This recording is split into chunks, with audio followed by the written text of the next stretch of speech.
Message आप WhatsApp यार व्यवहारकारी मानू उन्नतर अनुभूति प्रदान करने लगी नियम व्यवधान में नुआ सुविधा प्रदान करुँच एवं कंपानी बहु आकाउंट रे सुविधा उपलब्ध परीक्षा जारी रखी यह उपलब्ध होगा पर लोक मैंने निजर व्हाट्सएप आकाउंट रे एकाधिक फोन रे व्यवहार करें वेब्रे व्हाट्सएप जो कम करुँची फोन से ही भली काम करिबो। वर्तमान बहु अकाउंट सुविधा विकास स्तर रे थिबा बेले केवल बीटा व्यवस्थाकारी माने लागि ताहा उपलब्ध होउची। परीक्षा सफल हेबा परे सबु लोक व्यवहार पाई ताहा उपलब्ध हेबो। एबे लोक माने निज मोबाइल रे सिम थिबा फोन व्हाट्सएप व्यवहार करि पारुछंती। एक रु अधिक नंबर रे अकाउंट थिले द्वितीय अकाउंट रे dual app खोलिबाकू पड़ुची।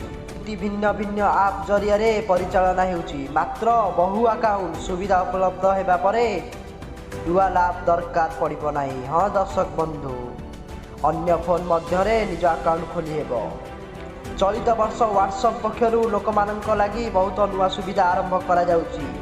Video call WhatsApp SIM share भली लैंडफोन मोड वीडियो मेसेज और भिन्न कॉल समय निर्दिष्ट भली सुविधा आरंभ करा जाउची। मेटा अधीन में परिचालन होता व्हाट्सएप आहरी नुआ नुआ सुविधा आनीदेव बोली योजना रे